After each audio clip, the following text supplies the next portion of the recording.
पारतंत्र्याच्या अंधकारात खितपत पडलेल्या महाराष्ट्रासाठी स्वातंत्र्याचं पहिलं स्वप्न पाहणारे स्वराज्य संकल्पक शहाजीराजे भोसले, परकीयांच्या गुलामगिरीतून मुक्त होऊन रयतेचे स्वतंत्र स्वराज्य निर्माण करण्याचं स्वप्न ज्यांनी उराशी बाळगलं आणि 17व्या शतकाच्या सुरुवातीला दख्खनच्या राजकारणामध्ये ज्यांनी आपल्या पराक्रमाने नाव कोरलं ते स्वराज्य संकल्पक शहाजीराजे भोसले.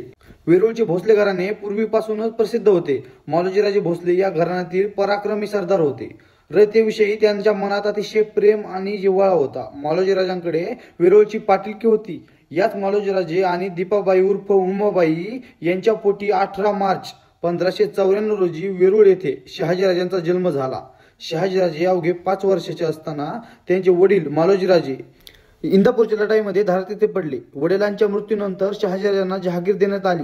लखोजीराजे जाधव यांची कन्या असलेले जिजाबाईंसोबत शहाजीराजांचा विवाह झाला. त्यानंतर शहाजीराजे जहागीरचा कारभार स्वतः पाहू लागले. लहान वयातच मोठी जबाबदारी त्यांच्या खांद्यावर पडली, पण तरीही निजामशाहीच्या दरबारामध्ये त्यांचा दबदबा होता. शहाजीराजे आणि जिजामाता यांना 6 मुले झाली, पण दुर्दैवाने त्यापैकी 2च वाचली.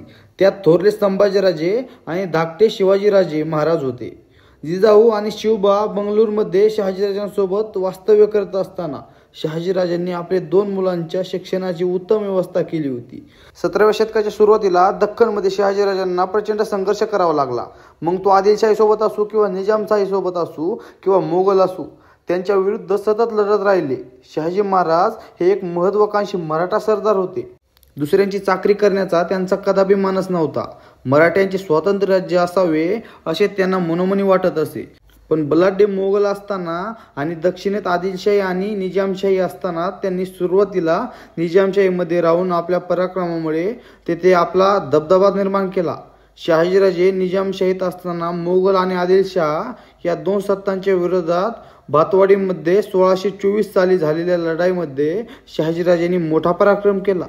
या लढाईत नेतृत्व जरी मलिक अंबरने केलं असलं तरी या युद्धामध्ये भोसले बंधूंनी प्रचंड पराक्रम केला. याच लढाईमध्ये शहाजीराजांचे धाकले बंधू शरीफजीराजे दुर्दैवाने मारले गेले, पण तरीही शहाजीराजांच्या पराक्रमामुळे निजामशाहीला मोठा विजय मिळाला. याच भातवाडीच्या लढाईनंतर दख्खनच्या राजकारणामध्ये शहाजीराजांचे महत्त्व वाढले. शहाजीराजांनी त्याच वेळी निजामशाहीमध्ये एकही वयस्कर निजामशाह नसताना अवघ्या 10 वर्षाच्या मुर्तजा नावाच्या निजामशहाच्या वंशातील मुलावरती मायेचं छत्र धरून स्वातंत्र्याचा पहिला प्रयत्न केला. शहाजी महाराजांनी चालवलेल्या मोहिमेचा बंदोबस्त करण्यासाठी मोगल आणि आदिलशाहींनी एकत्र येऊन शहाजीराजांच्या विरोधात मोहीम काढली. या दोन्ही सत्तांच्या विरोधामध्ये पेमगिरी ते माहुली असा जवळपास 4-5 वर्ष त्यांनी संघर्ष केला. जोपर्यंत लढणं शक्य आहे तोपर्यंत माहुलीच्या किल्ल्यावर राहून त्यांनी मोगल आणि आदिलशाही सैन्याशी लढा दिला. पण दुर्दैवाने या दोनही बलाढ्य सत्तांना पुढे त्यांचा निभाव लागला नाही. शेवटी पराभव झाला.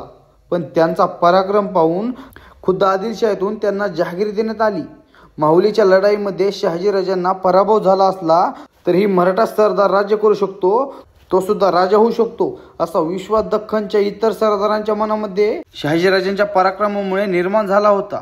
खुद्द शहाजीराजांनी केलेल्या स्वातंत्र्याचा पहिला प्रयत्न होता. शहाजीराजांना आदिलशहाने फर्जंद हा मान दिला.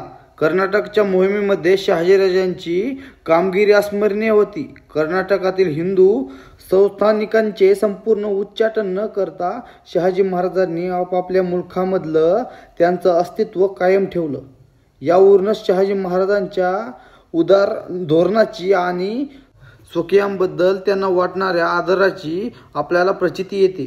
शहाजी महाराज त्यावेळी आदिलशाहीचे ताबेदार असते तरीही स्वधर्म आणि स्वदेशाविषयी त्यांच्या मनात प्रखर अभिमान होता. शहाजीराजांचा आदिलशाहीतील वाढते वर्चस्व पाहून त्यांना 2 वेळा अटक सुद्धा करण्यात आली. मात्र त्यांच्या 2ही मुलांनी म्हणजे थोरले संभाजीराजे आणि धाकटे शिवाजीराजे यांनी त्यांना सुखरूप सोडवले. शहाजीराजे अतिशय विद्वान, धाडसी, शूर आणि पराक्रमी दृष्टीचे आणि कल्पकता असणारे सरदार होते. राजनीती आणि समाजशास्त्र म्हणजे ते पारंगत होते. मराठ्यांचं स्वातंत्र्य राज्य असावं असा त्यांना मनोमन वाटत होते. सर्व समाजातील पराक्रमी योद्धे त्यांचे मित्र होते. मलिक अंबर, रणदौला खान या सरदारांची त्यांचे चांगले संबंध होते. रणदौला खान तर त्यांचा मित्रच होता. शहाजीराजे त्यावेळी कर्नाटकासारख्या ठिकाणी 15-20 हजारांची फौज बाळगून होते. तेथील जनतेच्या मनामध्ये नेहमी प्रयत्न करत होते. तेथील प्रजा देखील शहाजीराजांना आपला आधारस्तंभ मानत होती. शहाजीराजे आणि इतर सरदार बेदानूरपर्यंतची मोहीम फत्ते करून खोदगिरी या गावी मुक्कामासाठी आले होते. पण त्यावेळी आदिवासी बांधवांनी त्यांना नरभक्ष वाघाने काही माणसं खाल्ल्याची बातमी दिली. त्यावेळी महाराज ताबडतोब शिकारीसाठी निघाले, परंतु दुर्दैवाने त्यांच्या घोड्याचा पाय एका वनस्पतीमध्ये बेलीत अडकला. घोडा खाली कोसळला आणि राजांच्या डोक्याला मार लागला आणि त्यातून 23 जानेवारी 1664 साली शहाजीराजांचा मृत्यू झाला. स्वराज्याचे संकल्प मांडणारे छत्रपती शिवाजीराजांचे वडील शहाजीराजे भोसले यांना माझा मानाचा मुजरा. जय महाराष्ट्र.